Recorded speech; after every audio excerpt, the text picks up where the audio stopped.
Hello and welcome back, everyone, or as a friend of mine once said, Hello, hello, hello. This is the Angry Chicken. Oh my god. That sounds. Love it. I am Garrett Weinzerl. That less than enthused voice you're hearing is Dills, and the voice that is really happy that one of the three of us is annoyed, Jocelyn Moffat, our own personal Annoyotron. That's mean. I shouldn't say Ow! that. That is kind of mean. The second it left my mouth, I'm like, this is all in good fun, and then it came out, I'm like, that was harsh. Why'd you say that? That's all right. I'm used to it. Jocelyn, do you accept my apology, or are we gonna let YouTube comments tell me that they're really, really done with me, being so mean to you? Oh, I think we should let YouTube handle this one. Oh, okay, because that phrase has always led to swift justice. That's like that's what Gotham phrase? says. Letting YouTube handle this? Yeah, let's let YouTube handle this. That's what Jim Gordon in Gotham, says about Batman. I'm sure it works just as well with YouTube. Just as well. YouTube's got this. You know what's actually worse than YouTube though is when streamers decide to put speech to text or text to speech on their donations on Twitch. Have you guys seen any of this yet? No. No? Okay. Well, there's a thing now where you can get your donation messages auto-read by, robot voice, text to speech. And Twitch really enjoys it. So check brain ads out. Be fun. Yeah, it gets real bad and real racist real quick. So people have taken what me and my fellow grade schoolers did with Word and were amazed at it in around 6th, 7th grade, and they have just crowdsourced it. Pretty much, yeah. And then Rainad makes like $3,000 during the process. So 'cause everybody just wants their little stupid thing said on a stream. So they in just denominations of $3, he just made a ton of money. Wow. Yep. Well, if the main draw of this show wasn't to have a really, really good audio quality version at the end of it, I could see the show going very south very fast. Mm-hmm. So we just type all our comments in and then have robot voices reading it off. That's perfect. Exactly. I will say this though, Mech show. There was some hilarious moments, but in the end, the N-word did not need to be said that many times. That's for sure. Why do people always do that? Because they're trolls and they because when you're anonymous, when you're anonymous, terrible things happen. Mm-hmm. Anyways. Even if no one knew who I was, I still wouldn't say or do terrible things. I don't get it. But you're just not a troll. That's the thing. You don't understand the troll mentality. I don't. Yeah. I feel like the song "There's No Cats in America" from Fievel needs to be repurposed for "There Are No Trolls in Canada." Because Jocelyn, I bet the Canadians have produced some pretty good trolls, some high quality trolling, but not in the Mafia. We're so polite that nobody notices. The kindness. You guys can get away with it forever. No one will ever suspect the Canadians. Yeah, it's like, that seemed like it could be a little bit trolly. No, they're Canadian. That's not what that's not how they mean it. Couldn't be. Must be some American. Yeah. Exactly. Oh, wonderful. Well, I'm just glad to keep the running gag on the show about, Canadians and their amazing manners. So, enjoy it. Anyways, there's quite a bit to talk about real quick. There's a lot. Yeah. Before we get into it, we got a top of the show announcement. We've got a guest coming on the show next week. Just wanted to let you all know. Brian Kibler of bmkgaming.com is going to be joining us on the Angry Chicken next week. We're going to talk to him. Brian Kibler of Brian Kibler Gaming Kibler? If you like saying Brian and then Kibler, you're going to love next week's episode. Perfect. Right. Yep. Yeah, we're going to talk some Goblins vs. Gnomes, some Hearthstone, and it's going to be a good time. We're looking forward to having him on. And if you hate when we talk about magic, probably don't tune into that episode. Oh, I don't know. The dude plays a lot of Hearthstone. I'm pretty sure we can keep it on topic. I'm not sure I can keep it on topic, but we'll try our best. We'll see. And on that note of staying on topic, let's just barrel right into this week's news. Good news, everyone! The Hearthstone ball has not slowed down since last week's release of Goblins vs. Gnomes. There was a massive AMA on Reddit today with Ben Brode, Yongwu, and Zariah. All three of them answering questions from the masses There's a lot in there, and honestly, I don't think the three of us have had a chance to scour the entire thing yet. However, we did pull out a couple of our favorite highlights, so we're going to talk about them here. There was just so much stuff, so let's just get into it. First up, Ben Brode answered a question about Hearthstone's new player friendliness, like how easy this game is to get into for new players, because there was one of the very first comments was saying that, hey, now that there's a lot, with new cards being added, it's becoming less and less noob friendly. And Ben said that, first off, he was really stoked to see that folks were concerned about that, and that it's a really important thing for them to make sure that it is still accessible for new players. But he also said in the quote here, we do have some problems with matchmaking. We had taken steps to make sure brand new players were not matched against players who had already built massive collections, but we recently found some issues there and have been working to make it better. We're going to continue to monitor the new player experience, and I do think we'll need to do things to make it better over time, especially as we continue to release new content. And then he added one of these. Yes. I can't do Ben's voice. You could just imagine every time you saw a BD Bro that was happening in the background. Yeah, I can't do Ben's voice, so just to make it somewhat authentic, I have to punctuate it with that. Put that laugh in there for sure. Yeah. I'm really excited about this answer because I think that this is a big problem, and I'm glad people asked this question. Because I've talked to a few people who were like, "Oh, I played a lot of Hearthstone at first, and I just got sick of getting owned all the time."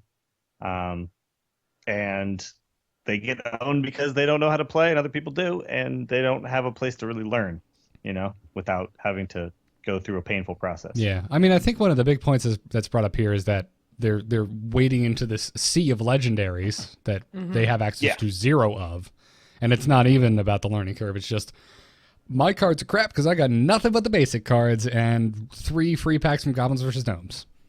Well, there's two, like there's a, yes, it sucks when you see these legendaries that you don't have yet, but in all fairness, you can win without the legendaries. I mean, I have the EU account I haven't spent any money on, and I basically just made a zoo deck, and I can always get to, like, I only have been getting to rank 20, but I can always essentially win straight through and get to rank 20. With just a crappy zoo deck that doesn't even have all the good zoo cards, Like I have like 1 Doomguard or something like that on that account. And, you can still do it. So that's not really like that you need to match people only based on that. But that also is, I would say, it's just a bad feeling when it feels like everyone has the cards and you don't, and you'll never have them unless you spend a bunch of money. That's just a bad feeling. Right, absolutely. So whether or not it's the actual reason that they're not winning doesn't matter. It just feels bad, and we know that they've done things because of how it feels. Yeah, so. No, absolutely. And I just really thought it was super interesting that this is something they're trying to address. Like, if you could imagine now that, I mean, I feel like it probably naturally happens the longer into the season you go. Ranks 25 to 20 are probably comprised of people with smaller libraries.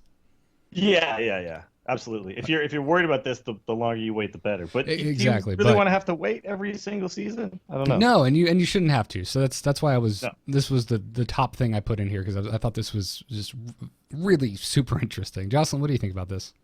Well, you mentioned that this was one of the first questions that they asked, right? Or that the people asked that they wanted to know about, just generally like new players. And I find that that's kind of becoming almost a trolly comment, because I feel like the Hearthstone team has generally said, oh, we're not going to increase deck slots because it'd be too confusing for new players. And then there was a couple of other features that people asked for that they were like, well, no, we're not doing that. I think other classes was another one. New classes came up, and that's actually in here. I put a quote in here for a little bit down the line. So I feel like people who've been playing Hearthstone since the beginning have been asking for these new features, and the answer they're getting back is, oh, well, new players. So I feel like this whole new players thing is now flipped into this trolly comment where they're just like, oh, well, why are you doing this? Because what about new players? And I just wonder, like, do you guys get that same feeling about all of this, like, new player talk? I think the original question was genuine. I think the person who worded the question said essentially that they had tried to get their friends to play the game, and their friends had just given up on the game. So I don't think that's fair enough. This was the top question, not like the newest question, but the one that got upvoted the most or whatever. Yeah. And it seemed genuine, and I think this is a genuine concern for people who really like the game and want to share it. I have my roommate Sean, who some people have seen on stream sometimes, and we got a Hearthstone going on his iPad, and at some point he just kind of stopped playing, and I could tell like every time I'd come over, he's like trying to figure out how to win a game, and I'm like, oh, do this and do that and do this, and it's just like, oh yeah, well you're right, I should have done that, but I wasn't even considering any of those things. Like he's just kind of struggling figuring out the general mechanics because he doesn't play a lot of card games, and he basically just stopped playing. And it wasn't because he didn't think the game was kind of cool and fun and whatever. It's just after a while he was just like, well, I just lose all the time and I don't feel like I'm getting anywhere. So there should be some way to try to figure out how to match those people up together. Find people who consistently are losing and put them, similar to what you do in like Arena. I think the whole matchmaking thing is great. I'm glad they're working on it because I do agree with you guys. Yeah. I don't think it's not as good as it could be yet, and I think they should take into account a lot of things because one of the cool things about Hearthstone right now is how quickly you get into a match, right? I don't know if you guys have played any other games where queues just take a long time. Pretty other Blizzard games even. I mean, we play plenty of PvP in World of Warcraft, and the queues take upwards of 15 minutes. 5 minutes, and and then now it's like 5 minutes, but long periods.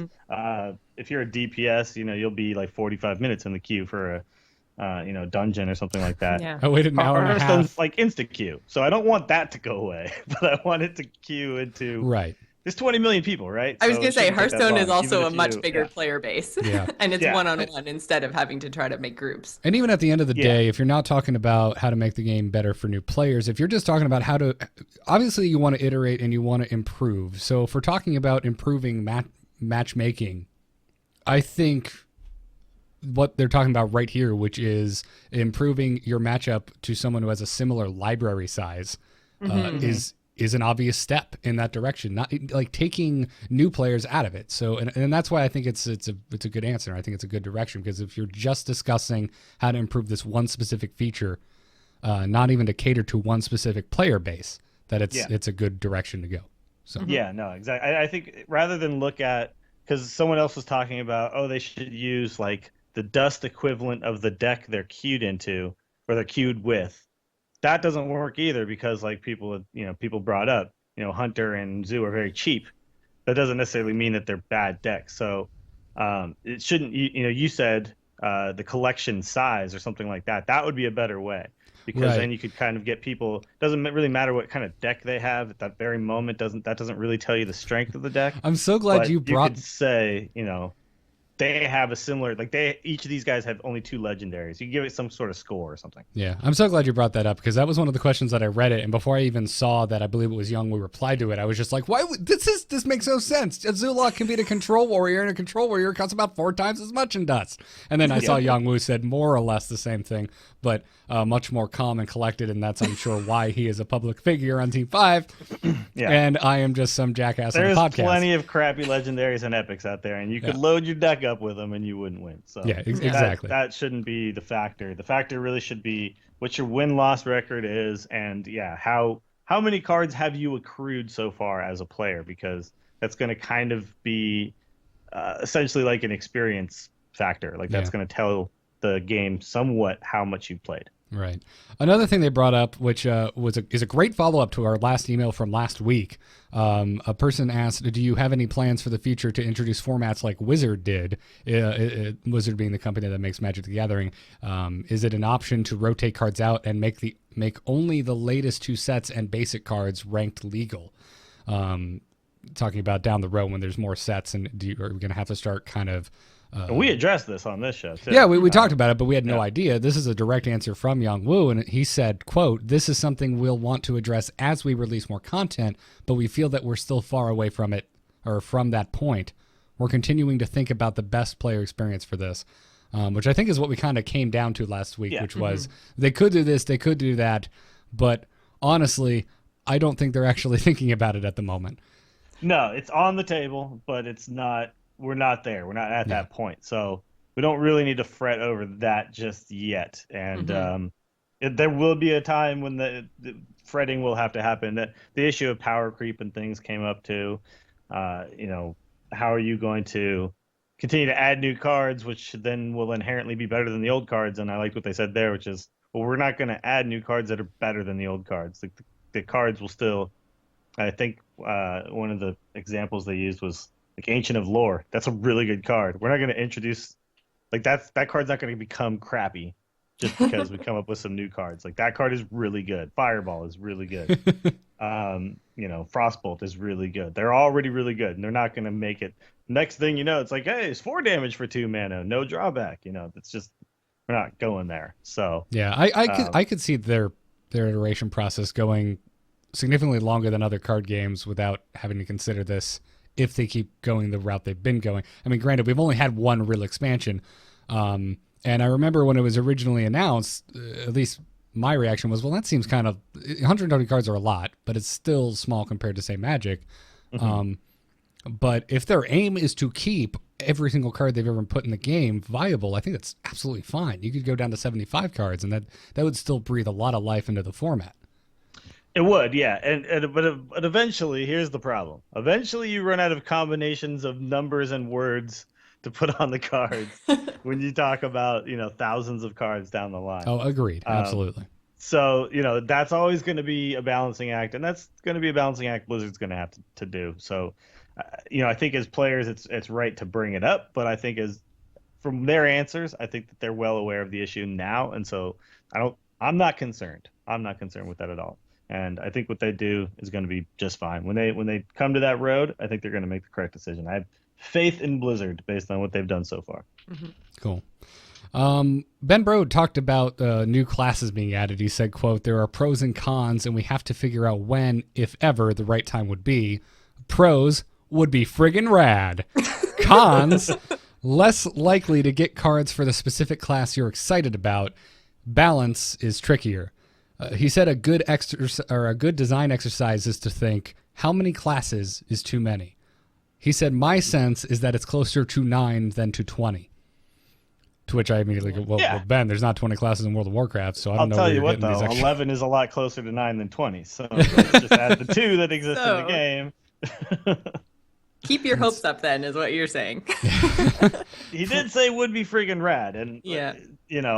At least he understands that it would be friggin' rad. And I don't see this as ever being the fact that you're less likely to get cards for your specific class. I'm sorry, but that's just not really a concern of somebody who plays this game a lot, or even anybody who plays. Yeah, but I don't know, because I really liked that he said that he's brought up the fact that if you open a pack, and I mean you can even look at Garrett when he streamed last week, opening his packs looking for GVG cards and just legendaries, and everything he opened, he was like, damn it, worst luck ever. I cracked open 60 packs, and I honestly never had a moment where I was just totally jazzed as hell.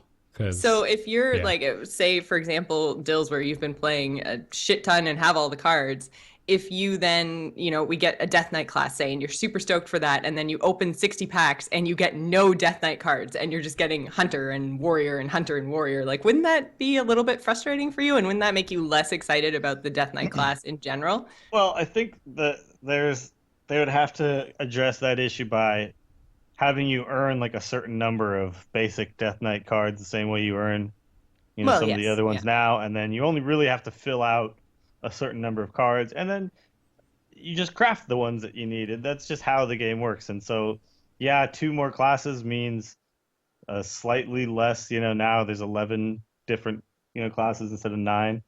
But I'm sorry, I don't care. That drawback to me doesn't mean anything as much as the pro of having a Death Knight and a Monk. I'm gonna pull a Sweden and say I agree with both of you, and I'm gonna quantify it. Dills, you're absolutely right. I would rather have all 11 classes that are represented in World of Warcraft and have less consistency in the cards that I randomly get from packs than what Brode said here. However, I didn't even consider what Brode said here, and it is true. Mm-hmm. It is true. No, however, I think we're overlooking the fact that that's a tiny little blip on the radar compared to balancing this. Well, yes. Obviously, he wrote 3 words: balance is trickier, period. And it's that's what you need to highlight, is that's really the hard part here. And the game is still in its infancy, and they're still figuring it out. I think it's fine that we just have 9 classes right now. I'm sure 2 years from now, 3 years from now, we'll probably get a Death Knight or a Monk or maybe both. I don't see it not happening, honestly. And balance is trickier, but that's why they get Reels and Ixar. They'll take care of that. That's fine. We just want the badass things, okay? Chat room's yelling at me. All the friggin' rad things. Chat room's yelling at me that it's Switzerland that is neutral. Switzerland, yes. Yeah, I was gonna My bad. We should have caught you on that. Yeah. But I just wanted to hear what you were. I'm getting a text from my buddy Ben right now. It's from Switzerland telling me I'm an idiot. All right, cool. I am from America. Swedes I apologize. Definitely take sides. Anyways, moving on. Yang Wu said that more in-game competitive tools, like in-game tournaments, for example, are, quote, still at an early stage of forming the idea. That makes me so sad. I'm just happy that they're doing it, that they're coming up with the idea. Exactly. The fact that it's on the table. With it not being like right around the corner. We just got a bunch of new stuff. The fact that it's on the table at all excites me. The fact that at some point, I think like 6 months ago, I saw a tweet from, I think it was Yang Wu, saying that he was also really excited about getting something in the game that allowed competitive arena. The fact that anyone even the fact that it's on the table makes me really stoked. I'm also... I guess I think it just feels like it's been on the table, on their radar for a while, and with Hearthstone going so heavy esport, I kind of wish it was a little bit further along. And I know it's, we got Spectator Mode and, we've got the expansion and adventure mode, and it's all awesome. Yeah, you ungrateful jerk. Why can't you just be happy with what we just got? As I'm saying these things, I'm just like, I'm sorry, but can we please just have tournament tools? I'm just, messing with you. No, I completely agree. And that's part I'm trying to meter my response, because obviously I want this really bad. But at the same time, the game's pretty freaking awesome right now. I can wait a little while. And I think it's because, like, with us talking about organizing tournaments, and it's something that I really, really, really want to do, I wish it was closer. It would make my life so much easier. And absolutely. It would be fun to just me to do more things, and I want to do more things in this game. So it'd be fun to just be like streaming and then just say, all right, we're going to run an 8-man tournament. Who wants in? And just exactly. And we go and we just do it. Absolutely. And then also it'd be fun to just be playing by myself and be able to enter a tournament for like 150 gold rather than, some people just don't want to play arena. They just don't want to. Yep. So if we gave them some sort of a competitive non-ladder way to kind of do something, that's another reason too that I think tournaments would be great in this game is some people also don't have the time to grind up to legend, and they start to feel a little bit like, well, I grind to like rank 10 or rank 7 every single season, but that's as far as I can get with the time I have to play. Well, what if I could just play some tournaments in the game without having to do any find a tournament online, sign up for it, sit around, add my opponent, do all that stuff, and then wait for the next guy? All of that just kind of sucks. What if I could just pop in, do a quick tournament, and if I win, it's like I feel accomplished, and I not a guy who could grind the ladder, but I feel like I'm pretty good at the game. Now I can win a tournament just in the game and get rewards and all that. That I think would just be really, really cool for a lot of players. So I hope that is coming. Agreed. That being said, I'm really glad that they got the short time investment part of the game down first, and then hopefully a 2 to 3 hour investment will come along later and be nice and ironed out. Just because I like that. I can just sit down and play one game. It's something I can't do with the other card game that I like a lot. I know. You know what? With Magic, I'm kind of wishing that I could. I want to go play, but I have to go to a store, and then I don't know the people, and I'm awkward. I'm like, hey, you want to play? I got this deck, and it's the Hearthstone. I'm just like, boop, boop, boop, and suddenly I'm playing a game. I'm glad that's how you do. That's the button I push. It's that's the button. Okay, we should talk. I'm not going to derail you from this segment, but at some point, can we talk about how Spectator Mode is and whether we like it or don't like it, or how we think it could be better? Because we haven't really covered it. Well, you know what? Let's derail it. Okay. Because why not? Because I have some issues with it. Do you? Yeah. All right. Well, first off, can we say overall it's kind of awesome? Because I'm really excited about it. Oh, yeah. All right. Let's start from there. All right. Let's start with a good point. All right, Dills, what's bothering you about Spectator Mode? Because I'm honestly curious. We haven't talked about it, and I don't know what's bothering you. I got a couple of big issues right off the bat, and one is like I love the fact that I can move around and click the cards. I love that I can do that. I love that I can interact with the map, all of that stuff. But I want an option where I can turn that off to a certain extent and see, or I just want to see what the player's mouse is doing. Because right now I can't tell what they're doing at all. Well, you can if you don't interact with the cards. Like I noticed that today when I was spectating you, is if I hover over, then I can't see what cards you're looking at. But if I move the mouse to the side, then I can see which ones you're looking at. Yeah, you don't like actually see like my mouse movements. You just kind of see highlighted stuff. Right. You can't see the cursor, but you see if they're hovering over a card and you're not hovering over a card, the card enlarges and it will stay enlarged for the duration that they're hovering over it, and you'll see them drag it out, and you'll see them play it. It's similar to what the opponent does when you're playing a game where it gets it's similar. You get an indication. It's more 1-to-1 than it is your opponent stuff. The only thing is you just can't see their cursor. But if you're hovering over anything, you're screwing that up. But I feel like what I want two cursors, more of an indicator for, and I think this is also for people who are casting tournaments to use this mode. Seeing what the players are doing, seeing their actual, like, they drag it, they let it go, they drag it, they let it go, they move it around, they're trying to fit, like, you get more of a look into what they're actually considering, the moves that they're thinking about, and it'll help the casters of these tournaments and things. I'm pretty sure you'll still see that, but no, you don't see it. Like, could be mistaken. You'll see the arrow and things like that, but it's not. I've watched some of the games where they tried to use it, and it's just not the same. Gotcha. And that's not to say that it's terrible, but I just want it to be kind of exactly what they're doing, because then it helps the casters a lot. And then the other problem is if you do have both players showing, the cards at the top are actually upside down. Because you can have it if, like, both players are on your friends list or whatever, you'll be able to see both hands, but the top cards are upside down, so it's not very good for, again, like, tournaments and casting. You have to flip them up and stuff like that for them to be a little that's better. Why you're still seeing a lot of tournaments do the overlay up top where they're capturing from another screen where you can see it right side up, and that's just, it's something. The limitation, I feel like there's got to be something here, and again, this is based off nothing. I'm assuming there's some limitation of engine here, because obviously this is built from the ground up. This was not something they planned from day one to have even a spectator client, and they're having to deal with how the board currently looks. It's true, and I understand that this first iteration, I'm sure we're going to see some improvements in this. I just want to point out what those things could be, and like just the first few kind of trials of using this thing. This is kind of what I've noticed.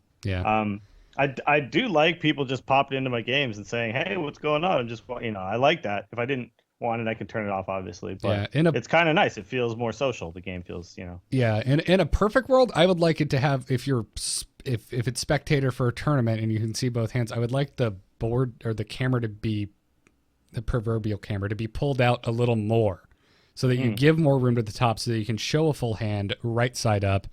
Because even with the overlays that we're seeing in tournaments right now, the frame is actually cutting off the top of the hero portrait, and it kind of messes with how you see secrets and other little minor things like that. So I feel like in a perfect world, you would actually it would need to look very different from what your view as a player looks like when you're playing Hearthstone. And this is something we see in games like, completely different game, StarCraft. You can pull the camera out way further in spectator mode than you can in the actual game itself. So as the person observing, you can give these really great wide shots of these two huge armies clashing. And this is something that you can't do when you're playing the game as a player. But we'll have to see how it kind of grows and develops. I'm sure they'll get we'll get iterations on this and improvements as we go. But some of the chat saying seeing both hands, the info can be communicated. You can already see both hands. That's already in there, and that's fine. If you don't want people to be able to see, you invite specific people to view the game. It's like that's not the concern. It's that they're upside down. Yeah, it's a huge step in the right direction, though. I'm so glad that it's even there. Amazing, yeah. And Jocelyn, this is something you and I were talking about today, just when we were hanging out and you were watching me lose that first game and then go on to kick ass for 6 games in a row. Was that I hadn't even considered before Spectator Mode got here, I hadn't even considered the casual implications of Spectator Mode. All I was thinking of in my narrow Garrett hallway was esports, running tournaments, how much easier this is going to make my life. At no point did I stop and go, man, I can't wait to just log in on my iPad and watch Jocelyn play this bizarre Mech Warrior arena deck. But I love it, and it has now very quickly become a normal Hearthstone habit for me. Today I logged in and I'm watching my buddy at Blizzard play, and he's way better than I'll ever be. And I'm just like, wow, damn, it's Mech Zoo. I have this deck. I don't know. I'm terrible. Yeah, I really loved it. It was, we were just sitting there. I was watching Garrett play. I hadn't bothered to actually build the Paladin deck, the Token Pally, and I wanted to see it. So it was great. We just sat on Skype for an hour and we talked and he played and I got to see the deck, but I didn't have to play it. He just walked me through stuff and, oh man, it's awesome. Yeah. It's so much fun. And I know Dills and I have done this a bunch of times too, where, we would have to do screen sharing through Skype, and it was always kind of janky and not so great. And so, just this whole social experience and, talking through things with your friends and getting their view of things, it's awesome. I freaking love it.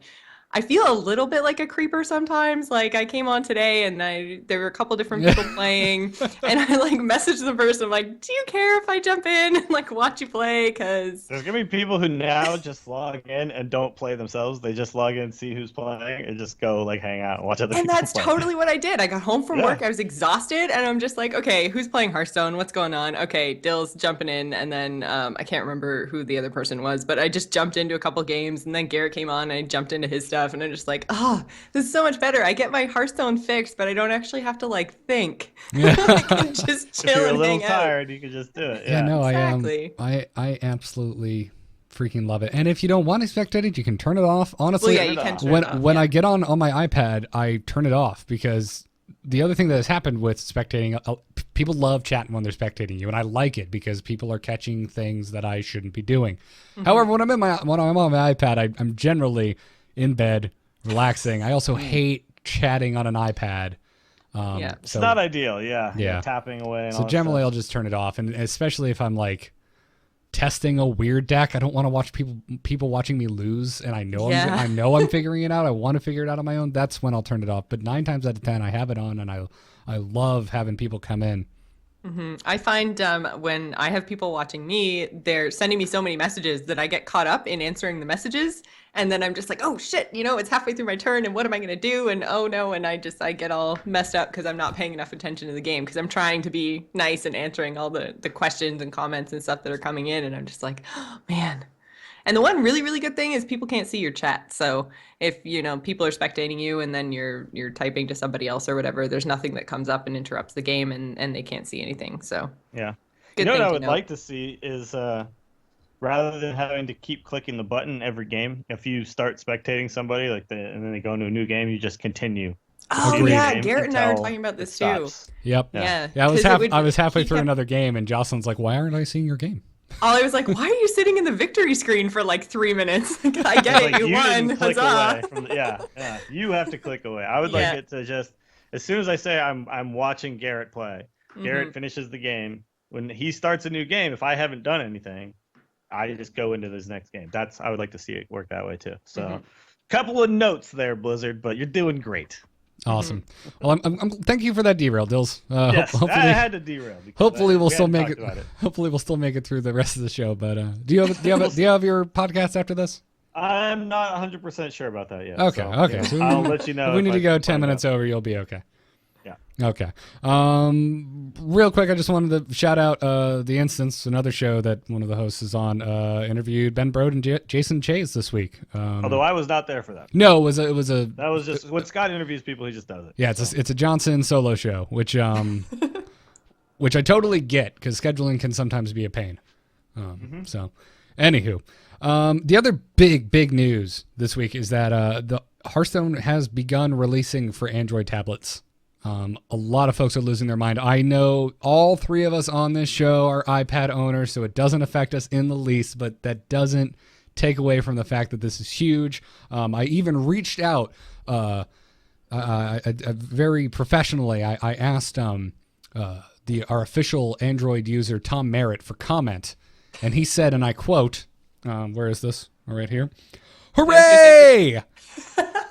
He said I could quote him. It's right here on my phone. I'm excited about this, even though I don't use Android, because now the next time I purchase a tablet, I'm going to consider an Android, because I've always had iPads, and there's some cool tablets out there for Android. So this opens up a whole new world of potential tablets for me. Because I couldn't have one if I can't play Hearthstone on it. Come on, that would just be silly. No, I mean, honestly, I've been looking at those Surfaces because they look mighty pretty for using Photoshop, and you can play Hearthstone on them. So yeah, so you can justify it for work, then, is what you're saying. Exactly. The tablets that have pull away keyboard and all that stuff all built in, those are pretty sweet, man. So yeah, may have to invest in one of those. Agreed. Anyway, they're rolling out in phases, very much like they did for iPad when it first launched. Right now, players in Australia, Canada, and New Zealand can download the app. This is as of recording the show live Monday night at 10:38 p.m. And however, if you live in other places, I bet you there's a workaround. I'm not going to figure it out for you this time. Yeah, exactly. Use a fake address. You got to figure that out on your own. Yeah. But I did it last time. I'm sure you could do it again. Just don't get banned. Yeah, don't do it. Even though all three of us on the show, I think well, Jocelyn, you didn't have to. Jocelyn didn't have to. No, I didn't. But yeah, Dills and I did that. I was like, hey, Dills, I'm texting him like, how'd you do this? And he's like, what address did you use? I'll tell you, but don't mention it on the show. But it's okay if you mention it 20 weeks later. Now that time has passed, I can tell you I used the Canadian library as an address. It's fine. Yeah, Terrible. Jocelyn is like, how could you break the rules like that? I know, and I don't understand why you guys don't just say you live with me. You both have my address. Just like, I'm not going to rat you out. I don't have your address. Well, because there's certain mail that I get, Jocelyn, that I don't want other people accidentally getting. It's very personal. And why would I start getting your mail? Joke. I was trying to make a joke, and it didn't go anywhere. Anyways, final bit of news this week. The Kinguin for Charity Tournament has come and gone, and it was quite the big deal this weekend. So this was an interesting tournament because folks could donate for like the whole time the tournament was going on. 100% of the donations went to charity. The highest bidder was guaranteed a spot in the tournament.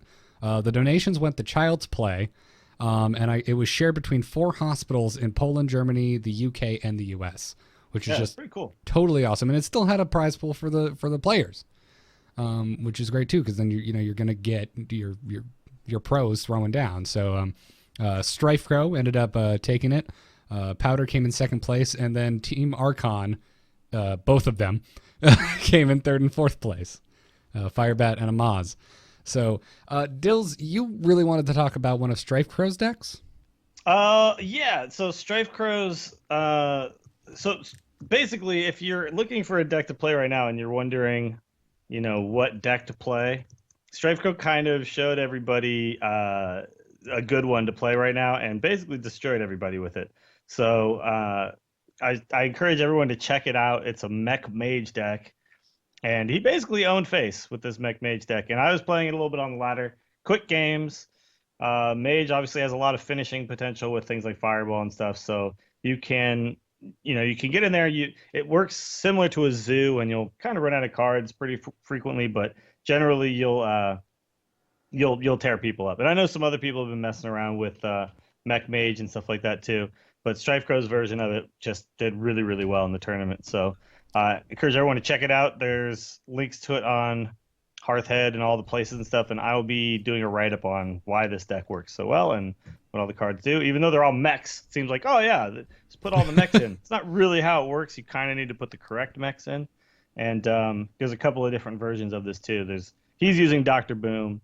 You could probably use Antonitis, and I think it was Kibler who was actually using Antonitis originally in this deck, and that also works really well because you have a lot of little 1-mana spare part cards, which are spells. Yeah, he's got a really, really cool deck. Yeah, he's got a really good article up on his BMK gaming site right now about like his whole thought process, and he put up I think 3 or 4 different variations of this Mage Mech deck as it evolved as he played it, which I love that. I love seeing the process of building a deck and the changes that were made and why those changes were made, and that's why I really dig the way Kibler writes.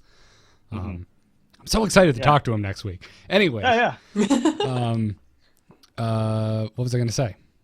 I lost it. I completely lost it. Oh, you know what it was? Someone on Twitter linked us to a highlight that they wanted us to talk about real quick from the AMA. It's super short. Someone asked, "Are you guys working on a replay feature?" And Youngwoo said, "Not currently." And I just want to say, boo! Yeah. Boo! That's a little bit unfortunate. But... I guess at least the things that I want are an idea. Yeah. Beginning planning stages. Yeah, the fact that, nope, not just, I want replays. Make it happen, please. Whatever. Anyways. They would be helpful for us for sure. But, Yeah. you know, I don't know. I'm happy with the fact that at least we got the spectator mode and we got that out of the way. The replays, definitely we need to get that at some point because I want to be able to have people, you know, send them in and stuff like that. And we could look over their stuff and we can critique moves and all that kind of stuff. It can be pretty good. Absolutely. Good for the show. That'll do it for news this week. If you want to submit a story for the next episode of The Angry Chicken, go to tacpodcast.reddit.com. Let's talk some strategy. Hit it very hard. Wanna blow something up?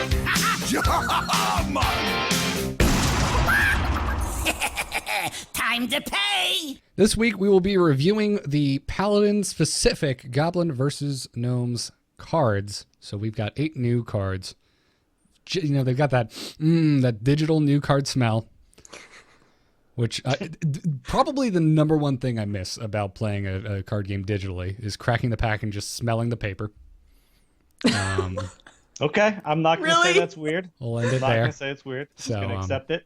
We are Accept you as you are, Garrett. we are over the next 9 weeks, including this. So over the next 8 weeks, including this episode, going to be every week on the strategy segment. We'll be talking about one of the classes, specifically in Goblins versus Gnomes. We did Paladin this week because 365 of you voted, and Paladin won. If you want to vote for which class we're going to talk about next week, go to tinyurl.com/TAC59. So let's get into it, guys. Our first card up in alphabetical order for the Paladin is Bolvar Fordragon. We're kicking this off with a bang. He is the new legendary minion for Paladins. He costs 5 mana to play. He has 1 attack, 7 health, and he reads whenever a friendly minion dies while this is in your hand, gain +1 attack. Mr. Fordragon's been getting a lot of hate, or at least did, before Goblins vs. Gnomes released, because folks were like, silence, he sucks. And they're not incorrect. But guys, to reiterate one of the things that we talk about on the show, if the negative thing you can say about a card is that it dies to removal, and I feel like Hearthstone, you also have to say it's not as good if it gets silenced. That's true of almost any card. So it's not a huge negative for any minion in specific. However, it does work for Bolvar. The thing with silence, and guys, I'm curious to get your real quick opinion on this, is there's been such a huge influx of Amazeballs cards in GVG that I'm not seeing anyone roll Ironbeak Owls or Spellbreakers at the moment.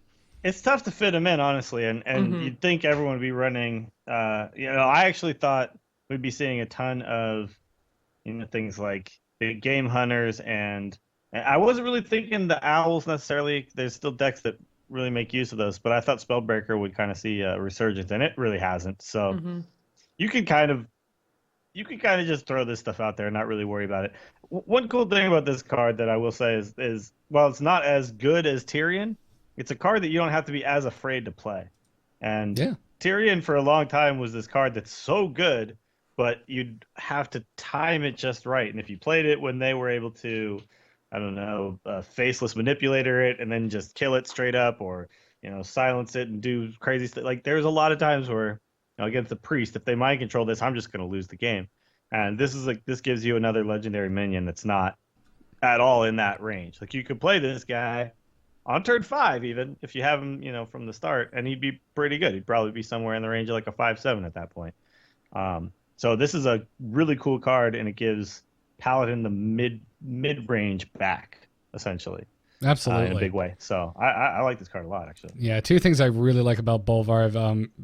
He was the legendary I crafted, by the way, after my pathetic 60 packs that I opened.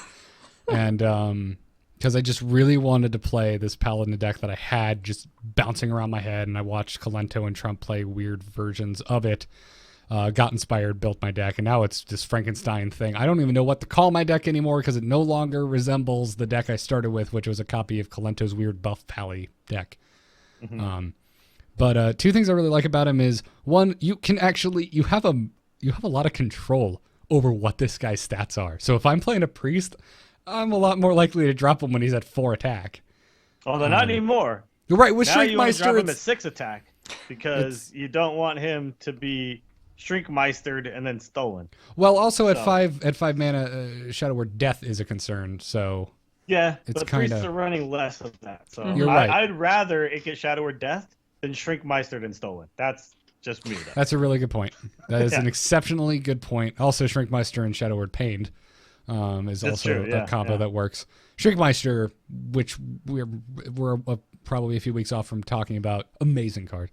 But the other thing that I love about Bolvar is his synergy with Muster for battle, which we're going to talk about here in a second. The Paladin and the Paladin hero power.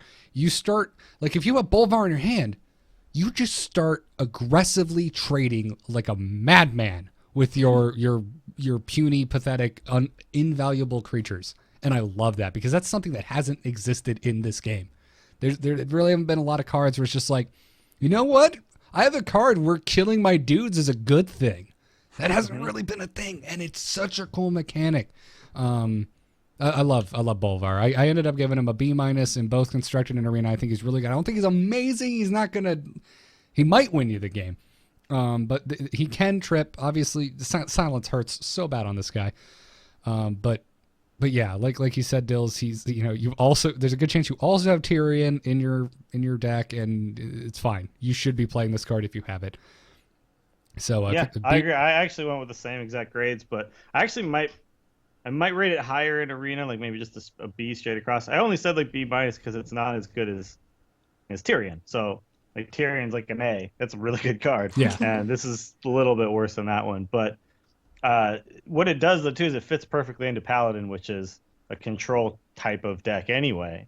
And this means that you're going to be playing that kind of control-y style with Paladin most likely. So this card just kind of fits into that in that deck, and makes your dudes, they're the 1/1 already, which is fine. It's just another keep pumping these little bodies out with your dudes. Yeah.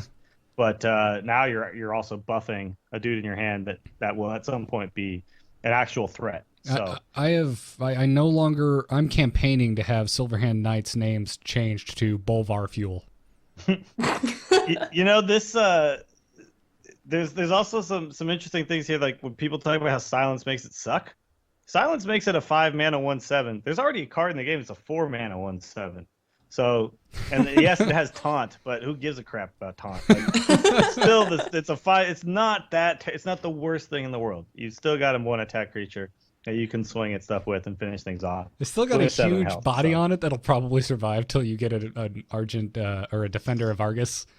Yeah. And then it has and taunt. you can do things like take your 1/7 swing, take a dude swing, and you can probably kill something with that. So Yeah. I don't know. There's plenty of 2 health things that hit the board all the time, even 1 health thing that hit the board. So And then they might not be able to silence your Tyrion. Again, great. Good stuff. Jocelyn, what'd you give Bolvar?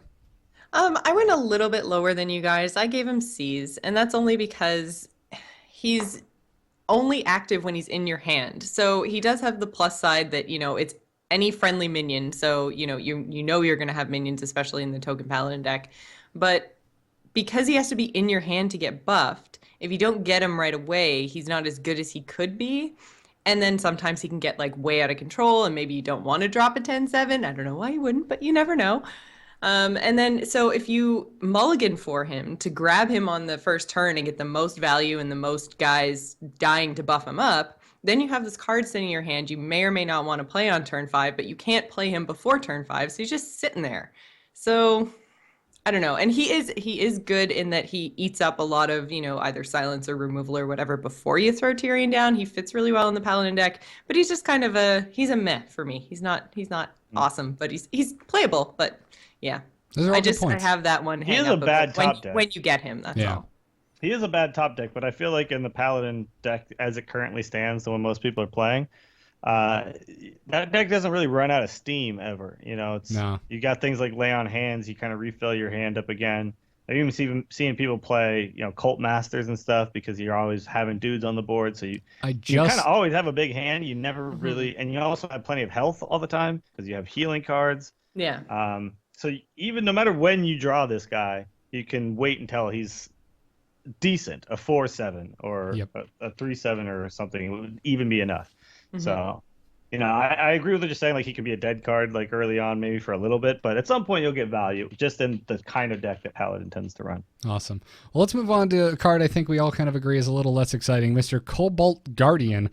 He's a 5-mana rare mech minion for Paladin. He has 6 attack, 3 health, and he reads, whenever you summon a mech, gain Divine Shield. Now, Cobalt Guardian is gaining Divine Shield, not the mech you're summoning.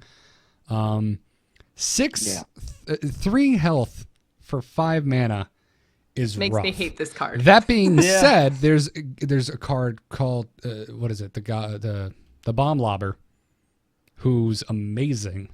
Who's a 3/3 for 5, but that's something entirely different. Its effect is instant. And, yes. And this is not. This sits on the board, and then you have to wait. And it's not even a 5-drop. I can't just drop this on turn 5. I need to drop it on turn when I can play it. When you can play a mech. This card is so bad on curve. It's ridiculous how bad this card is on curve. It's a 6/3. Best case scenario, it's not even best case scenario. Best case scenario is you're waiting till turn 6 and you're hoping you have a 1-mana mech to play on turn 6. I don't want to hope that I have a 1-mana mech on turn 6. I want to hope that that have Mech Warper on the board though. You could play it on turn 5 with this and a 2-drop mech, which would then be a 1-drop mech. So I mean, there's ways to finesse this, but but then we get into what we mentioned a long time ago on the Nax reviews, and I said one of the things I love to borrow from my favorite Magic podcast, Limited Resources, is what does a card ask of me, and this card asks a lot of me. I do think though, if you're making a Mech Paladin deck, I think you're putting it in.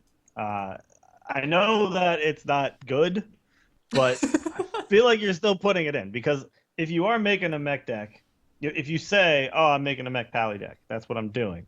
This is the Mech Pally card. This is the card we got. There's 2 of them, and this one is a steaming pile compared to the other. But it is. What are you talking about? The Minibot? Yeah. But the Minibot is like that's not.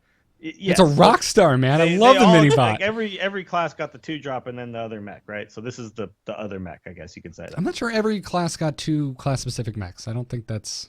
Well, they all get a 2-drop. Right, but and not they all all of them got mechs. some mech.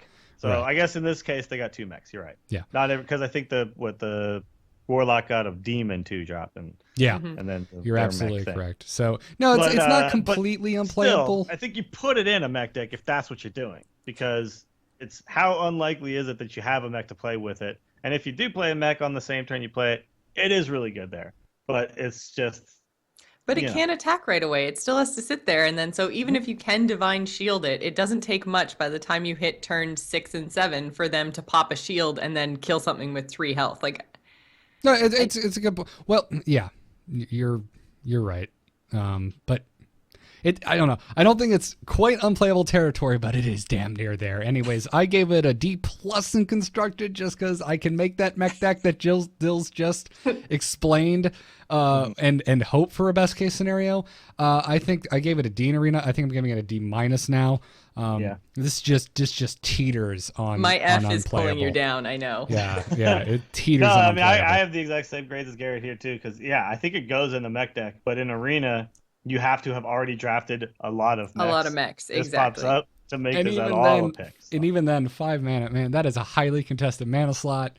Yeah. Jocelyn, I'd rather have an Azure Drake there. You gave him an F in Arena? I gave him an F. Right. Never. I'm not going to argue it because honestly, I never want to play this card. So on this show, we generally consider Ds cards that you'll play, but you won't feel good about playing, and that's exactly what this card is. There's going to be scenarios in Arena where I'm going to put this sucker into my deck, but I'm going to feel bad about it. Yeah, so. I'm not gonna enjoy the fact that this is what I got stuck with for my Mech Paladin. Yep. Which is why I don't think we're seeing a lot of Mech Paladin right now, to be honest. Agreed. Anyways, onwards and upwards, Mr. Coghammer. I don't know why I say Mr. because it's a weapon. Coghammer is a 3-mana epic weapon. It has 2 attack, 3 durability, and it has a battle cry that reads, "Give a random friendly minion Divine Shield and Taunt." Love it. Divine Shield is wonderful. Taunt is ancillary in my opinion, but Divine Shield's really good. Even though we just took just left Cobalt Guardian in the dust, but it's good here because you can actually get this effect to happen. It happens right away. Exactly. So if you have creatures on the board and you play Coghammer, you immediately get a Divine Shield on a creature that can then attack. So, there's a lot of situations where you can finagle this to work. And my issue with it, though, in Constructed is I still feel like I'd rather have any of the other weapons. And I feel like what I'm doing with Coghammer is I'm going to clog my hand up with weapons. So True Silver is an auto add. I don't think Coghammer is quite there yet, unless I make a deck specifically that will fit Coghammer with some pretty beefy minions that are kind of weak without this little buff, And we talked about the Ancient Watcher, turn 2, turn 3 Cogmaster Dream, and that dream is still very much alive. I've only seen it once, though. Not that many people are pulling this off yet. So, there's something here that's not quite doing it in Constructed yet. But I do think that in Arena, a weapon is just a weapon. Absolutely. And just about every weapon is good in Arena with the exception of maybe Light's Justice, which we're seeing a lot of now with Muster for Battle. Even that's not bad. Like, I've taken Light's Justice in Arena and done work with that thing. It's 4 damage for 1 mana if you think about it. Yes, it's spread out over time, but, Yeah, I mean, it's significantly less exciting than every other weapon in the game, though. Yeah. Yeah.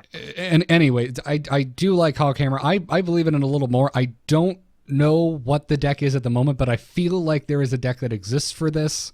It's going to be a Divine Shield Paladin deck, right? Is what it is. Like a deck that's running like the Blood Knights and then a lot of other Divine Shield stuff is going to really like this card. So I'm sure someone out there is messing around with that. I haven't seen any streamers do it yet, but someone's saying Strifecro is doing it. All right, well there you go. Because talking again, I talked about Bolvar and how I like him because he incentivizes aggressive trading, and this card in an indirect way does the same. If I have Bolvar in my hand, I've played a muster or something, and I've got a bunch of 1/1s on, but I have one minion out there. Say it's the Scarlet Purifier. We'll talk in a little bit. It's a 4/3. I wouldn't mind protecting that 4/3. But I have a couple 1/1s. I'm gonna trade them off so that I can aim the randomness of this weapon because I want the Divine Shield on that. And I find that so interesting that it makes me like the card probably more than I should. I gave it a B in Constructed. Dills, I don't disagree with any of your points. Like I said, I just kind of believe in this card. I feel like there's something out there for it. I think it's hard to give a really weapon good, less than a B, honestly. It really is. But I think that it's just because of where Pally kind of sits right now. I feel like there's so many other cards I'd rather have in my Pally deck. And, the fact is, it's very good against something like aggro. Like, if you're facing up against aggro and they're ignoring your minions and going for your face, you're going to 2-for-1 right off the bat with this card because you're going to protect one of your minions and you're going to get a weapon. You're going to kill 2 things without losing anything, right? So you'll get rid of, the Undertaker and a Leper Gnome or something like that, and you'll instantly have board control with the Coghammer. And then they'll have a taunt they have to get through. So there's lots of ways to set up really good tempo plays with this. So I just think that the deck that I would be considering running with Paladin, this card doesn't quite make it in. So yeah, I have to thank Mouse Divided in the chat room who says only Garrett can aim randomness. So thank you. I will take that. Well, it's similar to Flame Cannon, Bomb Lobber, all those things. Exactly. You remove the other things, and it has to go to that thing. Yeah, so. Absolutely. And I like that exists in this game. So I gave it a B in Constructed, B+ in Arena. Dills, what'd you give it? C+ in Constructed and B+ in Arena. I think in Arena it's a weapon, and you don't know how many weapons you're going to get, so you take them all. Cool. So, and Jocelyn? Pretty much always take it. I gave it Bs. Cool. In both Constructed and Arena. I think it's pretty good either way. I think there's going to be decks that make use of it. I like it. I want to try to figure it out, but I've got like 2 cards out because there's one last week too that I have to figure out how they work. They will work. Oh yeah, it's still totally honeymoon period with Goblins versus Gnomes right now. Oh, absolutely. Although if you're figuring things out on your honeymoon, that might be. I'm not sure that's the best sign, but anyway. You probably want to have that plan in place before honeymoon comes along. That's a really good point. Let's talk about Muster for Battle. It's a 3-mana rare spell, and it reads: Summon 3 1/1 Silver Hand Recruits. Equip a 1/4 weapon. Yes, it is a Light's Justice. I was curious if it would be another like just generic name weapon. thing? Yeah. No, it's straight up a Light's Justice, same graphic. If you hover over it, it's the same name. It's a 1/4 weapon. This card, oh my god, this card. I put in the notes here, Joker voice. You've changed things forever. Muster for Battle has completely changed how Paladin plays, and I could not be happier about it. Yeah, it's a really, really great card. I like it a lot. I gave it an A in Constructed. You get 3 1/1s for 3 mana. That's your Silverhand Recruits. That's literally your hero power that you would normally have to pay 6 mana for. You pay 3. Then you get a weapon. Yep, it's amazing. And like I don't know how it could be any better. But like I said, though, you can't quite compare it. Like, you can't say that it's exactly worth 6 mana, because it also, pushing the button is worth no cards. Like, you have to also add on the cost of it. It's a card in your deck. It takes up a slot in your deck. So right, and a card leaves your hand. So pushing the button, that's worth 2 mana because you're never giving up a card for that. But so when you evaluate, I would say it's closer to, like, I think it's on par with how much mana it should cost. I think it's just right for this card. I agree. I think this is a perfectly designed card. I'm looking at your grades. I'm like, maybe I should have given this sucker an A across the board. I love it so much. I just, for whatever reason, I don't think it's like it doesn't swing the game, but it is just so, this is a core aspect of Paladin now. Well, and it goes so well with Bolvar and the card that we're going to talk about next, just because they're Silverhand Recruits. Like, they've really taken your hero power and given it a little bit more. So yeah, I really, really like this card. Yeah, no, I agree. It's an amazing card. I only would argue it's slightly worse in Arena because you can't auto include a Quartermaster. Exactly, which is why my grade's lower too. Yeah, in Constructed, you're going to have a Quartermaster if you're going to play this card, and you can do friggin' Sword of Justice, and you can do all sorts of things where you're buffing little guys to make them even better, and it's better there. But in Arena, it's still. I mean, I've picked this card in Arena pretty much every time I've seen it at this point, and it's always done work. Always done work. He plays on turn 3, and it's just like amazing. You just start killing off, leper gnomes and all kinds of stuff, and you got a weapon, and it's like, whoa! I can just do whatever I want now. I control the board now. How many they have? Yeah, no, agreed. I give it a B+ in Constructed and a B in Arena, lower in Arena for the same reasons we said. But I think it's just out of A range for me because A for me is it's good if you're behind, and there are incredibly aggressive openings where this card does nothing for you. True, a perfect at least Undertaker it gives you draw. The one, I don't know. It at least turns things around a little bit. Yeah. Here's the best combo in the world, though. Wild Pyromancer into Muster for Battle. I encourage everyone to go build a deck around that. Wild Pyromancer into? I'm sorry, I'm just trolling you. Okay, I'm trying to think. Doesn't that kill all you the sold it. All your 1/1. You sold it so well, Dills. All right, so a B+ for me, a B in Arena, in Constructed, a B in Arena, A in Constructed, A- in Arena from Dills, and an A in Constructed, and a B in Arena from Jocelyn. Muster for Battle, we love it. We love it. Yes. I probably should have given Good it card, an A. man. Good. Moving on. Let's talk about the counterpart to the card we just discussed, Mr. Quartermaster. Quartermaster is a 5-mana epic minion. He has 2 attack, 5 health, failing that vanilla test. Let's see what he reads, Johnny. He reads, Battle Cry, give your Silverhand Recruits +2/+2. Yeah, okay, playable. Battle Cry, not buff. Yeah, Battle Cry. So yeah, it's not like the Stormwind Champion or whatever, where it's just like constantly buffing. No, summon your recruits first, everybody. yeah, yeah, absolutely. PSA. That being said, I will take this over an aura effect any day, because then when my Quartermaster dies, all my buff dudes stay buffed. True. So Quartermaster is a great card. Synergizes so incredibly well with Muster for Battle. I give him a B. Sorry, I got to derail one more time. Dreadwolf just fixed my troll play. Cult Master, Pyro, Muster for Battle, draw 3 cards, lose your 3 little minions. Oh my God. Only what? 9 mana? Amazing. You have a 4/1 and a weapon. I now know I play my buddy Jay. I've been playing my buddy Jay this week, and he keeps trying to beat my Paladin deck, and he hasn't won yet, and every time I've BM'd him, and this is the new way I'm going to BM him. When I know I'm going to win anyway, I'm going to do this. So Jay, watch out for it. Yeah. Wombo combos. Anyway, back to the quartermaster. I ended up giving him a being constructed. He's good. I mean, there's definitely scenarios like if you don't have your Silverhand recruits, this guy kind of stinks. The stats are but not. If you just good have for the one, mana. he's still pretty. Like he's really good. Yeah, with your just one. Silverhand recruit is your hero power, so it's not like it's Absolutely. a card you have to draw. Absolutely, you're right. But there's going to be scenarios where this does not help you. True, but it's not.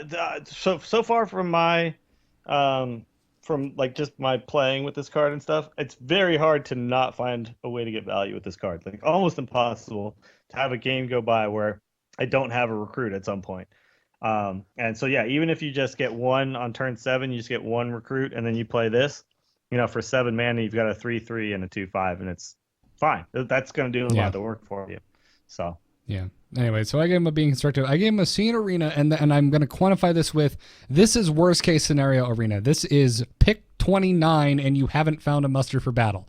I think is the C. If you have one muster for battle, let alone any more than that, I think this guy's a snap pick in arena. You grab him. I don't care if I have muster for battle or not. I snap pick this guy in arena every time, because in arena, your dudes they live. You just there's so many turns where you have. Even like I said, just one, but there's so many more turns where I can remember like just having 2, 3, a bunch. So I don't know what I would pick over this, honestly. I feel like 5 mana is a crowded slot, but yeah, but not really in arena necessarily, because you're not like nothing's really crowded in arena necessarily, because a 5-mana card will be next to a 2 mana and a 6 mana. That's a good point. And it's even not like you're looking and saying, okay, which 5-mana card am I going to put? You're right, because I'm thinking like, well, I really like Azure Drake, but that's rare. This is epic. They're not even going to be going up against each other. You still have to worry about your curve, obviously, but maybe I'm undervaluing it. I'm standing by my. You've obviously played with it more. But it could be up against Avenging Wrath, and I just love that so much. Avenging Wrath. Yeah. Oh, I would so take. Wrath is pretty good, but I don't know. Yeah. Best animation in game still. I think if I had muster, I would definitely take Quartermaster. If I didn't, I'd go Avenging Wrath. Yeah. I'm also I'm really enjoying what this expansion has done for the game. This is a game about minions now. It really is. This is a minion on minion fight, like to see who wins. Which is probably why I'm like so irritated playing priests and mages right now, because mages still use tons of spells and priests just feel like they're cheating. Like it's like the rules of the game don't apply, and it totally puts me on tilt when I play against those two classes at the moment. But overall, Goblins versus Gnomes, it's about the minions, and I love it. Makes for I a feel really like interesting Hunter game. is still OP though. Yeah, no, Hunter's really good. Hunter's ridiculous. Jocelyn saw just a demoralizing loss that I experienced at the hand of a Hunter today. It was like turn 4 and I had 8 health left. It was rough, but nonetheless. So Dills, you gave Quartermaster B+ constructed A- arena, and Jocelyn. I went same as you, B and C. Okay. I'm thinking maybe I'm gonna rethink that, but. Dills, you're I making feel like this card is better in arena, because in arena your 1/1s just stick around more often. At least in my experience, the 1/1s tend to stick around. Yeah, you're making me come around. I don't think I agree that it's better in arena, but I definitely I'm starting to think I undervalued it. But anyways, we got more cards to talk about. Let's talk about Scarlet Purifier, who is I want to marry this card. I'm surprised, Dills. I'm interested. It's a 3-mana rare minion. It has 4 attack, 3 health, so 4/3 for 3. I like it. Battle Cry. Deal 2 damage to all minions with Death Rattle. Yep. Cool. I'm running Nerubian Eggs in my Paladin deck now. This is the world we live in. So I gave it a being constructed A in arena. I really like this card. Dills, what's going on with your grades? I'm curious. Well, there's a few things. I still think that there's 3 drops that I like over this. So if I'm in constructed, I'm still picking other 3s over this one. And also, if you do build a constructed deck around this, you're hoping the other guy has Death Rattle minions, and you're probably not putting Death Rattle minions in your deck minus the one you just mentioned, which is the Nerubian Egg. It's a 4/3. If it was a 3/4, it would be better. And because of the 4/3 aspect of it, it's I don't know. It's a little bit lackluster. I haven't found a deck that I really wanted to put in. I tested it, and then I go up against a deck that doesn't have Death Rattle, and I just have a 4/3 vanilla for 3. So it just didn't tend to be that good for me. So it's basically, in most cases, it turned out to be an injured Blade Master that I couldn't heal up. That's essentially what it ended up being. So I just overplaying with it. I was actually surprised to find that I didn't think it did very well. So in an arena, I think it's just an average card because, again, you're hoping the other guy gets Death Rattle minions. The problem here is that in arena, I can't specifically choose my own Death Rattle minions that will do positive things when I damage them. And so I'm going to have to trade them off and then play this or do weird. It's just, it didn't work out as well as I thought it would. So this card I probably would have given grades similar to yours if we had done this a week ago, right when GVG came out. But since then, I've played with it several times, and I've just been unimpressed. I find that so strange because I've been playing with it a ton. I've played nothing but Paladin pretty much since the game came out. This card hasn't left my deck. Well, if you're not putting Death Rattle minions in your deck in constructed, and there's none besides Nerubian Egg, and I don't feel like I'm missing anything. So if you do that, then yeah, you can get value. But I feel like I'd be missing out on cards I would want to include, because I'm keeping Death Rattle minions out because of this card. You know what I mean? Like I feel like I'd be gimping my own deck with this card by taking out cards I would rather have in. So I would rather have those Death Rattle minions and not a card that kills it. Okay. Yeah, I'm not having that issue whatsoever. So yeah, if you're not running Death Rattles, then yeah, because there's so many good cards that work in the Paladin deck that don't have Death Rattle that for whatever reason it doesn't seem to be a huge issue for me. If you run a deck like that, this card totally fits that. Yeah, and could definitely be could give you value in that kind of deck. But to me, it's like it's a counter deck. Like I think this card would be amazing sideboarding card if I'm playing Paladin in a tournament and I go up against some sort of a zoo or a hunter rush. And all of a sudden on turn 3, I just kill all their little crappy dudes. You know what I mean? Yeah. So no, I agree entirely. The thing is like, again, it's kind of specific to my deck, but I've seen a lot of other people playing similar decks. Is that the thing that seems to be the scariest for that type of Paladin deck is what you want to do on turn 3 is muster. But if you're playing against, say, an Undertaker deck that gets a really strong start, that's the one time muster sucks. Because it's nothing you can do. Yeah. And Scarlet Purifier just swings. Yeah. The whole game is not, yes, the Undertaker lives, but all of his cronies are just gone. So if you think about like what it kills, though, it's like, so it kills like leper gnomes, haunted creepers, but haunted creepers, the 1/1s come back. Loot hoarder, mad scientist. Kill the egg, but then the 4/4 come back. So let's say like the other guy has the egg. Like now this card's not that great. But it trades with what pops out of the egg. Sure, then it trade with that. But that if it's someone playing the egg, they probably are going to buff the egg afterwards anyway. So like I'm just like looking down the line of things it'll kill, and it's just like, but then it won't kill the Harvest Golem, and then I just had these like Belchers, it doesn't really kill. Then it doesn't even like trade good with them. There was just a lot of issues where like situations would come up, and I'd be like, oh man, like this doesn't really do what I was hoping it would do. And then, of course, there are certain times where it was like wrecked, when they've just had a whole board full of web spinners and leper. Right. That's the thing is I've still seen plenty of hunters where their opening has been leper gnome, web spinner, mad scientist, loot hoarder, haunted creeper, and this card's amazing. But the other issue too for me is that in Paladin, I want to make people follow the rules with my 3-drop, and this is another 3-drop, and I don't know if I can fit it. I have both of those in my deck, and it's wonderful. Yeah. I love it. So okay. Anyways, I am the lone gunman here. I feel I gave it a B in constructed. I gave it an A in arena. Well, I gave it a B in constructed too, and although I do agree with Dills, I think I gave it a little bit of a higher mark in constructed. Not necessarily because I would put it in my decks, but I feel like it's acted a bit like a deterrent, just the fact that it's in the game. So it's like every time you come up against a paladin sort of thing, you're just like, oh, well, now my death rattle crap isn't going to work because they're going to have their freaking purifiers and kill all my stuff.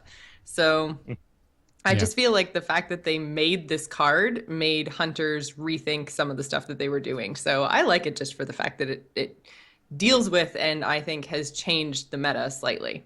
Yeah. No, it's a good point. Just slightly, yeah. I guess a lot of us, when we first looked at all this stuff, thought like this card and Little Exorcist and stuff would be like these counters to all this Death Rattle stuff. That haven't really worked out that way. No, I mean, Death Rattle's absolutely still a very viable. Oh yeah, no, obviously, yeah, it's still around, it's still powerful, but it's just I feel like I've seen some plays around the fact that I might have something like this in my hand to deal with all Death Rattle all at once, sort of thing. Yeah. So yeah, anyway, I've been running into tons of Hunter where this card would be good, but then I've also been running like tons of Control Warrior and stuff where this card just does nothing, and I'm just having like the problem is I don't want my card to be good half the time. I want it to be good all the time. So like when I'm, if I'm in a tournament, like that's why I love the fact that there's like sideboarding possibilities, and I feel like there was actually a tournament I was going to join that was a single deck 10 card sideboard thing. They're trying it out. So it's already starting to happen, and that's awesome. And we definitely need cards like that. I mean, even against I've played against Control Warrior 2, and I just play this guy on 3 and get no upside because I'm fine. I want to save follows the rules for his larger minions anyway. I'm not playing that on curve. True. This is a perfectly fine play on turn 3. I don't think that card is necessarily a 3 drop, but I'm just in the 3 slot. I felt like it was just a little too crowded, and I didn't have. I didn't feel like this card was the one I wanted to put in. Okay. Well, anyway, against the Control Warrior, the problem with this card is like I'd play it and then they would just like Fiery War Axe it, and it's obviously like you can't get everything you want out of every card. So take that with a grain of salt. I think it's a good card in certain situations, and then other times it didn't do as much as I wanted it to. Gotcha. What'd you end up giving him? C- and constructed in the C in Arena. I think it's slightly better in Arena because Arena is just a little like people are going to have Death Rattle minions. And in constructed, I'm taking away from 3 slots, and also three drops are a little hard to come by in Arena. Honestly, I always feel like I have lots of 2s and lots of 4s, and then 3s is always like a little lower. So that makes it slightly okay in Arena just because of that. Gotcha. I would take this over Raging Worgen almost every time. That's a really Raging good point. Worgen has gone way down. I used to think that card was amazing. It's gone way down. And Jocelyn, you gave it a B in constructed. What'd you give it in Arena? C. C? I gave it a C. Yeah. Okay.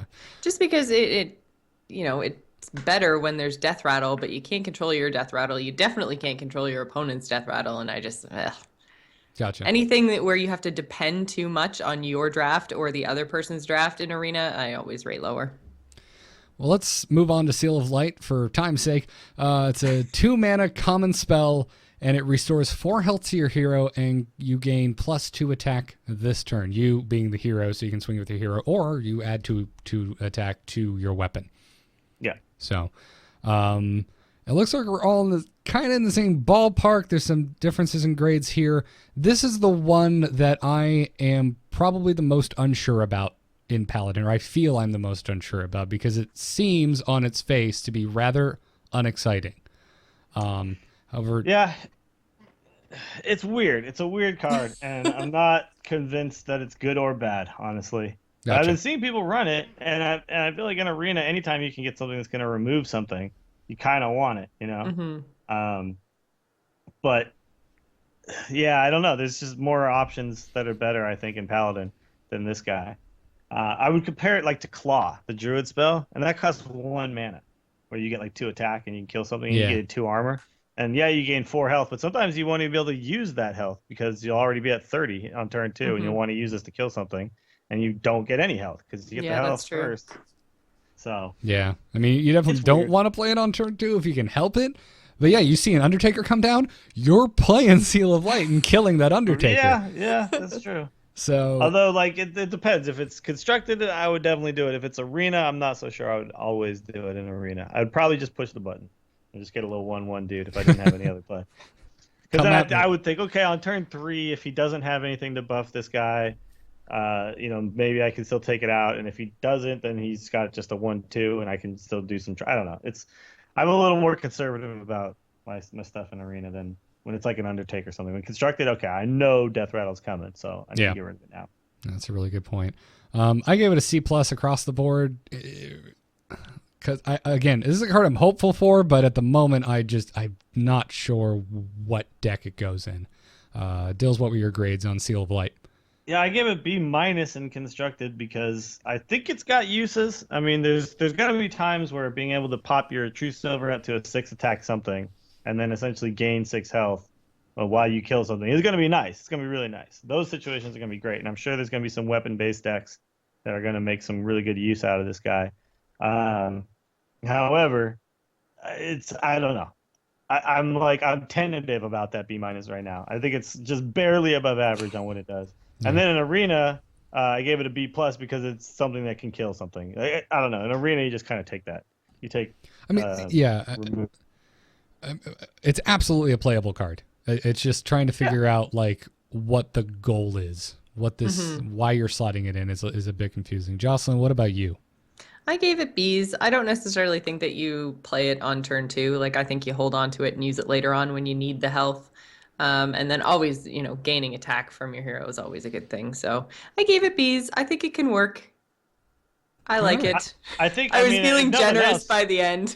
Sure. If nothing else, you gain 4 health. So I think it's better than 2 mana gain 6 health or whatever. What's the other paladin spell?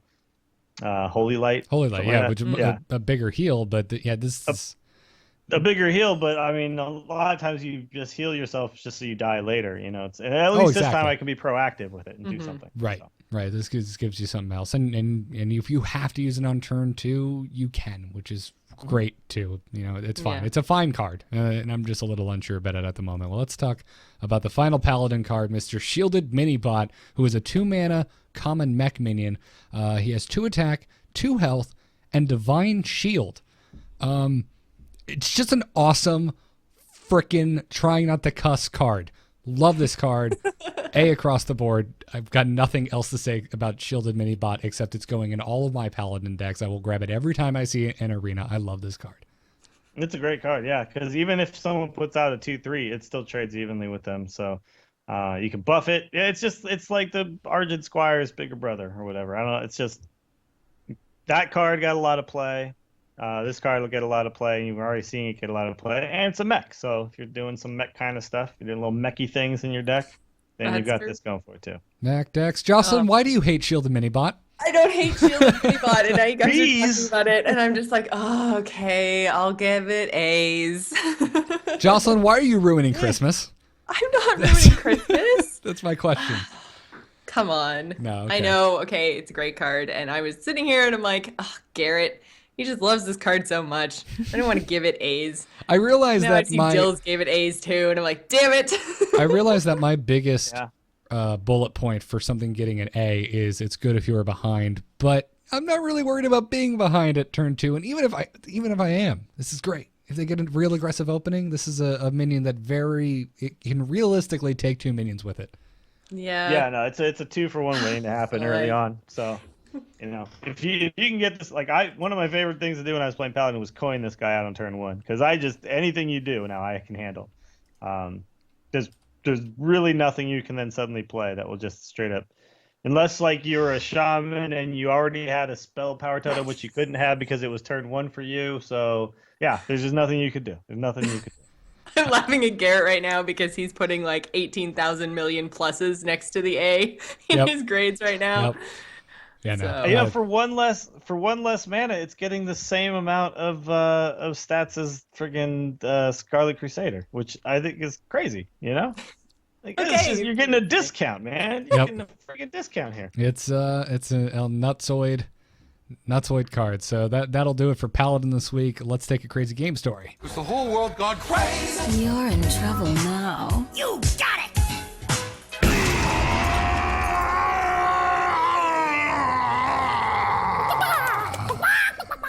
You can send your crazy game stories to tacpodcast@gmail.com. I'm very excited to take our first Goblins vs. Gnome crazy game story. It comes to us this week from Mecha Microbiologist, who writes, "Greeting, poultry-esque podcasters! After a short sabbatical from Hearthstone, I was pulled back in by GVG's release, and I've been obsessively playing the game and getting caught up in the TAC podcasts that I've missed. I was playing around with a Mech Paladin deck when this happened.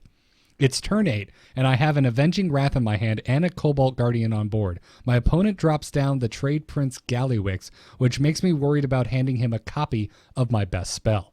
On turn 9, I draw my second Avenging Wrath.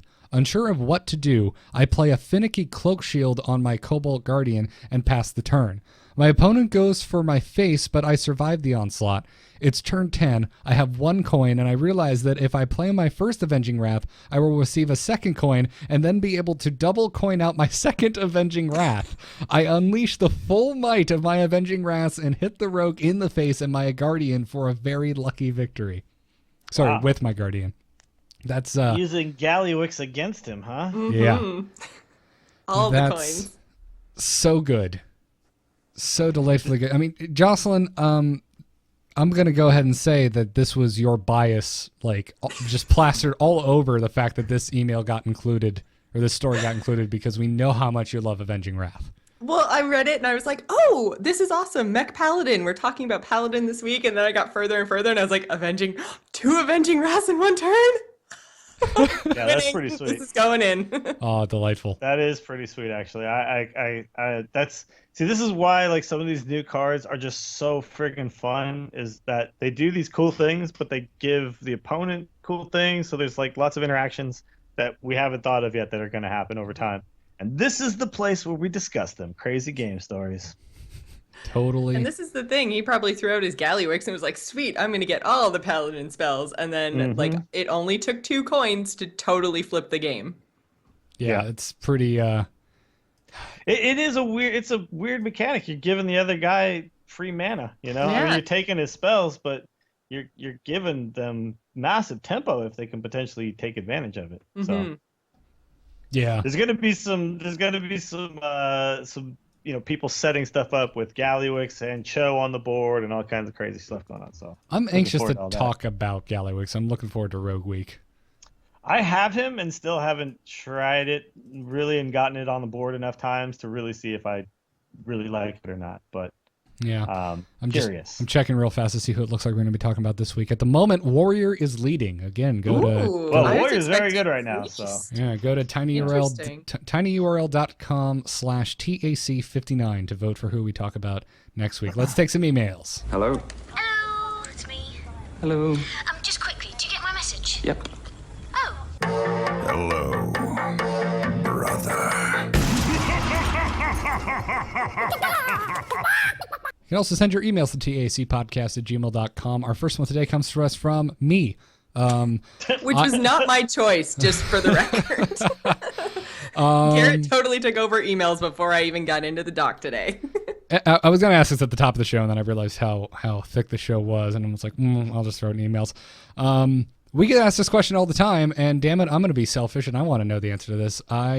What legendary should I craft next, guys? I've got enough to make 1 more legendary. I got nothing but stinkers in the 60 packs I opened. I already made Bolvar for my Paladin deck, and I know Trogzor and Sneed will probably fit into the most decks, but I really want to play... Dr. Boom has been getting a ton of love and I got doing him today. really well. So I would say go Dr. Boom first for anybody out there, because he seems to be going in more decks than anybody else right now. Yeah. I put him in my ramp druid, and I had an awesome turn where I coined out Dr. Boom, and then on the next turn I innervated. Oh wait, sorry, I played Dr. Boom on turn 6 with a coin. Yeah, and then on turn 7, I innervated Cenarius and buffed my little boom bots and my Dr. Boom. And I had a 9/9, a 5/8, and 2/3/3 boom bot little dudes that like blew up when they died. Damn, so that's nuts. it was awesome. Yeah, it was really good. All right. Now and he's going in all the control warriors. He's going in a lot. He's thinking in that Mech Mage deck. So okay. Yeah. Now the reason I'm torn is I really want to play Priest, and I want Vol'jin. But I also really want to try this Mage deck that everyone's playing, but I don't even have Antonidas.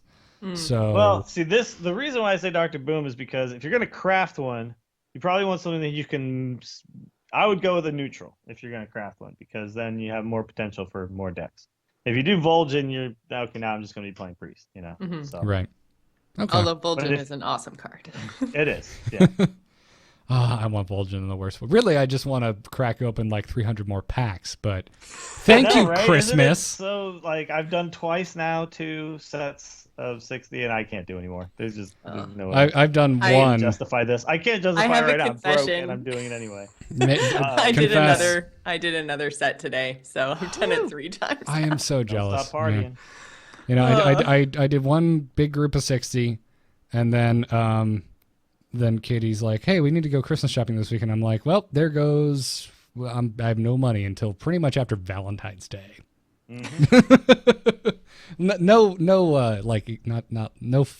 fun money, I guess is the way. But here's the thing, though: it's time to get back into the arena and start earning those packs. That's exactly. I need to play way more arena, which means I need to start hanging out with Dills again, and he judges me. So yeah, I'll judge you. It's rough. Dills, you want to take? No, that's the other thing with spectator mode. Spectate arena picks, please. All right, never mind. Oh yes. Well, that's what we have Twitch for. Anyways, Dills, you want to take technically the first email today? Sure. Or actually, no, sorry. Oh, sorry. This was marked for Jocelyn. I apologize. I'm getting Dustin? I'm getting my colors mixed up. Go for it, Joss. Jeez. And you're the one that moved it, so you did this to yourself. I know, it's my fault. It's my fault. So this one comes to us from Dustin. He says, "Howdy, Cluckers. You probably know me better as Berserker Gnome. I wanted to bring up a situation." Oh, Berserker Gnome. Sorry. I know, right? I've been trying to get this email into the show for about 3 weeks now. I have severe anxiety disorder that started to creep into my gaming. I've quit playing the more social games like WoW for more solo games like Hearthstone. I mainly stick to games that don't have a chat system so that I don't have to hear comments from others. I just can't seem to deal well with the fear of hearing other players ripping into me or another player with the noob comments and such. So I was wondering if this is something you guys might have faced and how you deal with it. Thanks, guys. Love the show. So this is something that comes up for me all the time. I don't have any kind of anxiety disorder necessarily, but playing with other people is really, really difficult for me. Like even now when I run dungeons in WoW, I don't do it unless I know everybody I'm playing with and I'm really comfortable with them. I started my own raid team because I wanted to be really picky and choosy with the people that I played with because I can't handle it. I absolutely hate when I take it so personally when people say things, even if it's not directed at me, but if we're in like battlegrounds or something, which even then I don't solo queue into battlegrounds. Ashran's been the first time that I've actually gone in somewhere by myself. Because it's really fun. Well, first of all, it's really fun, and second of all, there are so many people in there. There's 100 other. Yeah, you get lost players. You get lost, so nobody's just like, it's like reading, that chick sucks. Who let the blood elf in? It's like reading Matrix code, trying to read the chat in there. It's, So I can totally sympathize with this, and I mean, outside of making sure that you have a really core group of friends that you can kind of work your way into, because that's what I'm doing now is I kind of have, 2 or 3 people that I'll play with, and, they'll fill in the other couple of spots with their friends, and I'm just like, okay, friends of friends, and I'm kind of expanding out that way and playing more and becoming more confident, but man, it's really, really difficult. Yeah. That's... Berserker Gnome. And I don't even tank or heal. I DPS, so I mean, like, I'm not even in the really, really tough. Yeah, but you play a hunter. You play the most ripped into DPS class out there. So yeah, well, that's true. You should just start healing because as long as everyone's alive, no one really gives a shit.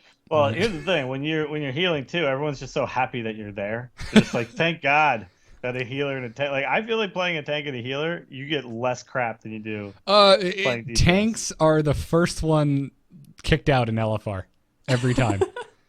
Well, when only like tanks who just like pull it, not tanks who are like overly cautious and whatever. Like, right if on you're, boss if you're wipes, trying to be good, then you're fine. If Yeah. you're the jerk off who just runs ahead, no one's ready, and just pulls everything, that's the guy who gets kicked. Yeah, but I guess back to Berserker Gnome's point. This is absolutely something I believe everyone at some point has had to deal with, and everyone responds to it differently.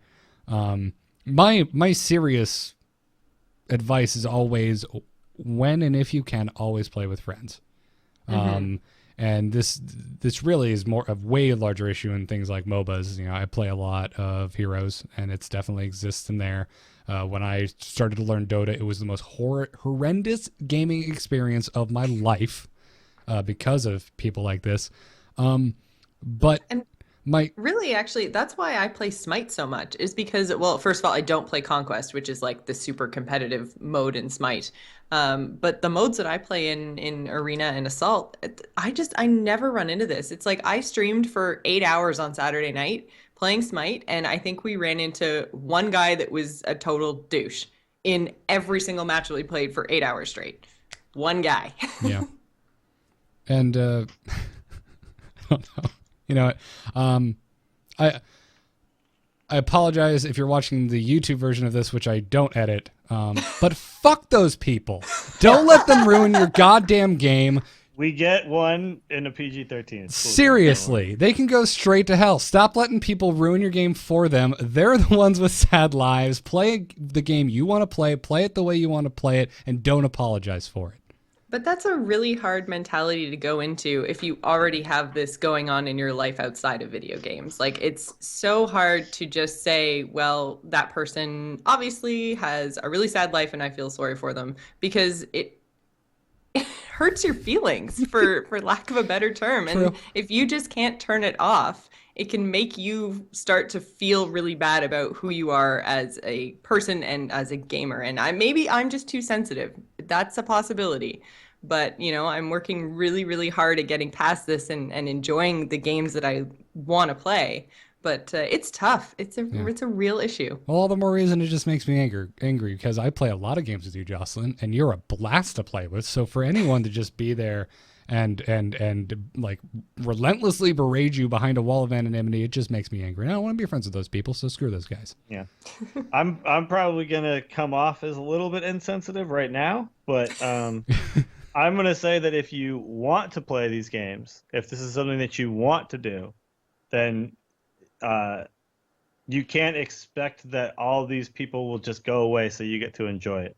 So like, that's just not going to happen. That's not the answer to seek out is, well, if they're not going to stop doing this, then I'm just not going to play. So I'm now not going to do something that I like because I'm worried about this happening. But that's the thing is you stop liking it. You stop enjoying it. But what I want to say is that what you have to do, if this is something you really want to do, I mean, if you're going to let people dictate what you get to do with your time that you enjoy, like, then it's important to at least like come back, like take a step back and look at it analytically and say, this person is sick. I'm not sick.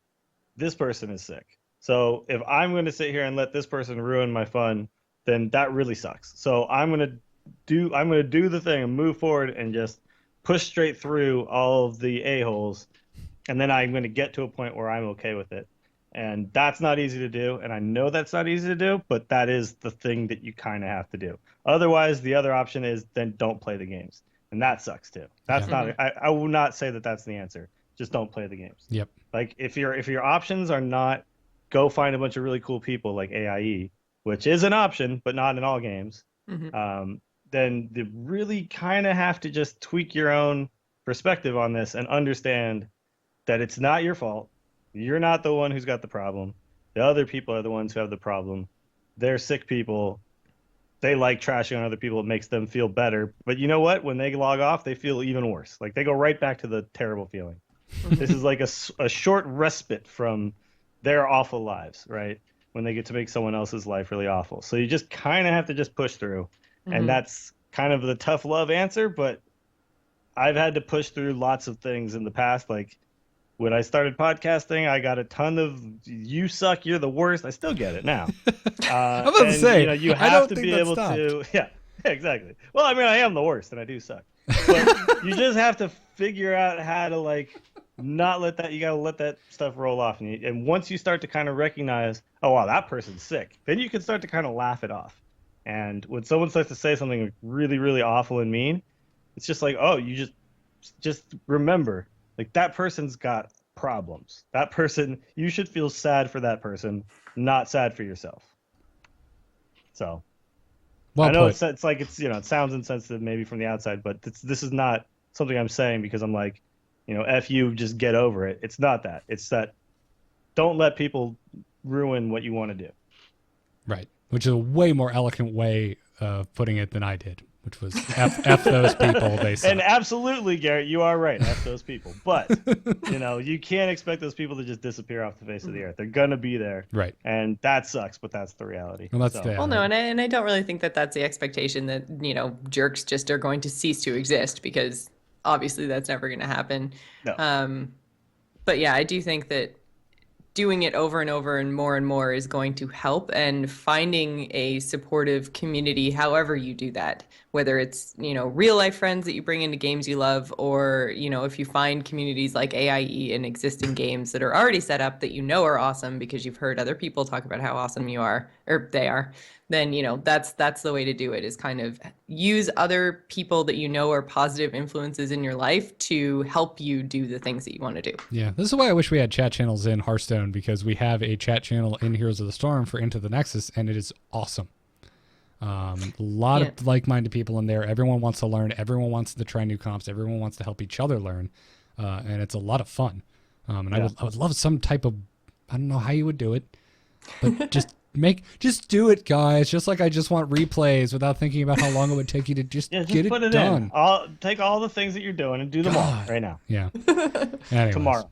Yeah, before Christmas. Give us Christmas presents, please. So yeah, me and Valkyrion were the other day playing Rated Battlegrounds, where we were finding people off the new pre-made group thing. How'd that go? And if you want to talk about people being a-holes, man, just try that out for a little bit. See how that goes for you. Yep. Valkyrion had to reprimand somebody verbally and kick them out of the group. It was pretty funny. Awesome. Well, again, like Valk was saying earlier, he's like, he played a bunch of League, and eventually you just get to a point where it just doesn't bother you anymore. So you just have to if it's something that's important to you enough that you're writing an email to us, Berserker, then it's probably something you really want to be able to do. And really the key is do it enough times where it just stops bothering you. And that's going to be tough. It's going to continue. There's been many things in my life I've had to kind of do that with. Playing in a band, like being on stage in front of people, was friggin' horrifying the first bunch of times. And then I just was like, but I like playing songs. I'm not going to not do that because I don't want to go onto a stage, and eventually I could look at the crowd and talk to them, and it was fine. Everything was cool. But at first I, looked at the drummer a lot, did all sorts of weird stuff to try to make it easier on myself. But just keep pushing through. The bass players are the ones who get to groove in a corner by themselves if they want. Yeah, no if one you're really gonna questions. groove and you're gonna, be a little bit shy and introverted, play bass. That's true. Just real quick, want to take this last email? Yeah. This is greetings, Huffy Hens. Oh, wow. Okay. I'm still always shocked that people come up with new ones we haven't heard yet. On episode 57, you spoke at length about card backs. I was just curious as to whether you all thought the card backs were actually a prestigious thing. I, for one, do not. To me, getting a card back means nothing. While it is cool art, it doesn't actually signify any grand achievement on my part. I expect to hit rank 20 with little to no difficulty, and I consider myself a decent player at best. I've capped that at rank 5, but usually hover between 10 to 13. I'm not suggesting that they raise the bar to rank 5 or even 10, but I think maybe rank 15 would be at least signify a modicum of skill involved. Perhaps I'm underestimating the skill level it takes to get to rank 15. Would love to hear your thoughts. This is from Tony. You are. No. Well, okay, I'll say this, Tony. You're correct that it doesn't signify a grand achievement, but I don't think Except that the legend card one. backs. Yeah, I was about to say the card backs are in the game to signify grand achievements. They're in the game to reward players for playing, and they don't want to take that away from players because they maybe don't have the time or the skill or whatever it might be, and they don't want to be frustrated because they can't get there. So rank 20 is, I think, totally acceptable. You never lose ranks at that point. If you just play enough games, you will always get there.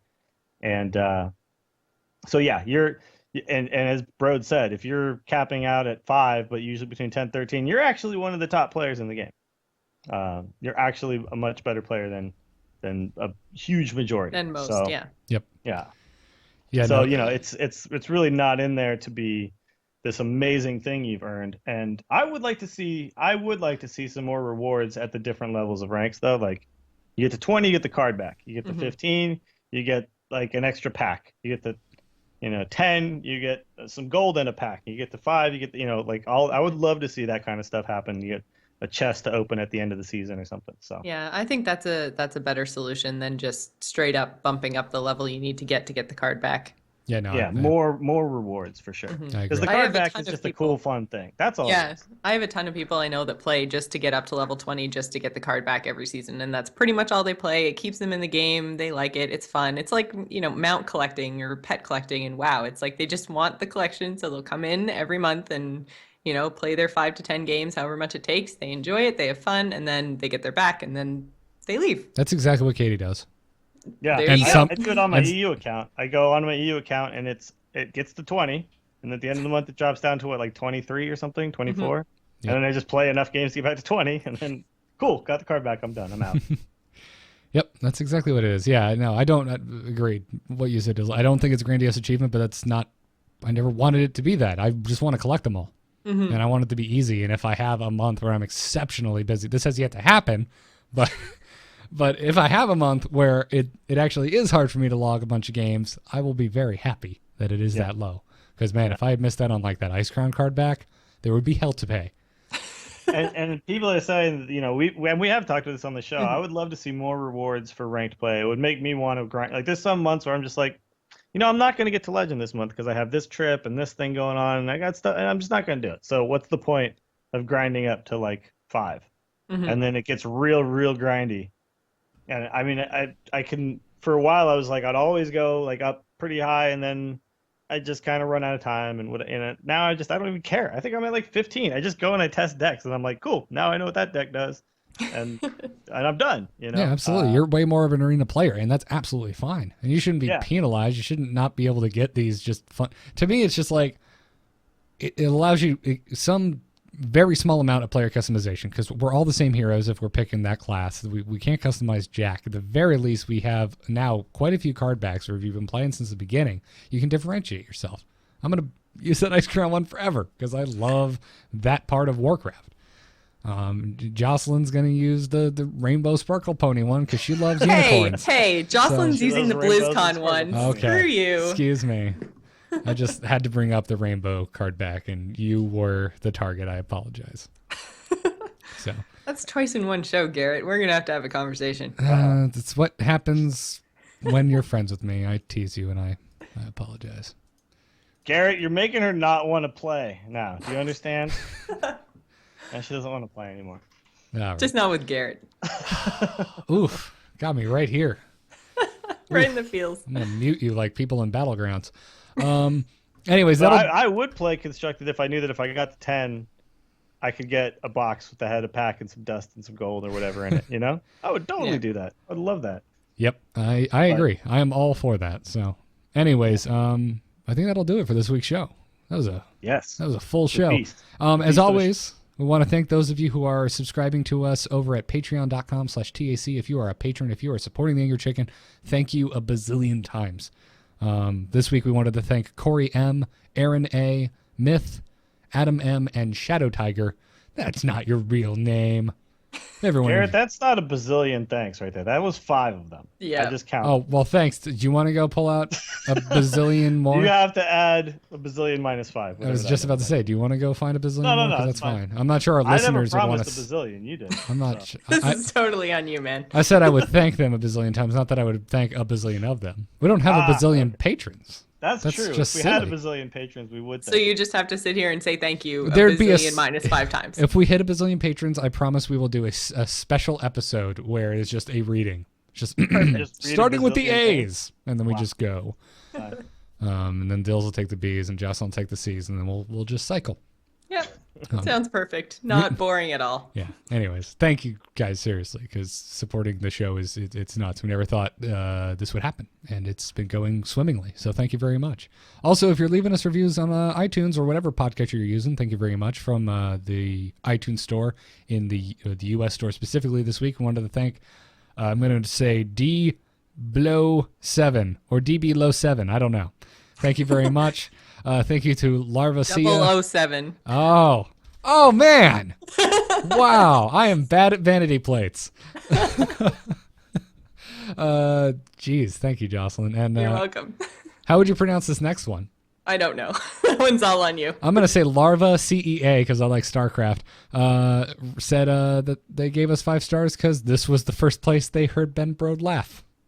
Oh, So thank thanks, you Ben for that. Brode. And thanks, Larvacea. I did just want to mention that we are planning our first Fireside gathering in Orlando, Florida for this coming January. We being me and my friend Amy. Jocelyn and Dill's not coming because distance. Florida's It's a long far. ways away. It is. Just to play some Hearthstone. So go to meetup.com/Florida Fireside to RSVP and for plenty of more information as far as the venue and times and whatnot. So go check that out. I'm very excited to get the first Fireside going here in my home state. The Angry Chicken is a production of amove.tv and frogpants.com. All of our past live shows are over on youtube.com/StarcastShow. Our t-shirt is sold on slashloot.com. That's SLASH loot.com. Follow us on Twitter @TAC Podcast, and you can catch us live every Monday night at 10 p.m. Eastern on twitch.tv/AMoveTV. Make sure to tune in next week as Brian Kibler will be joining us as our guest. You can also catch the mobile live stream on alphageekradio.com if you can't watch the video stream.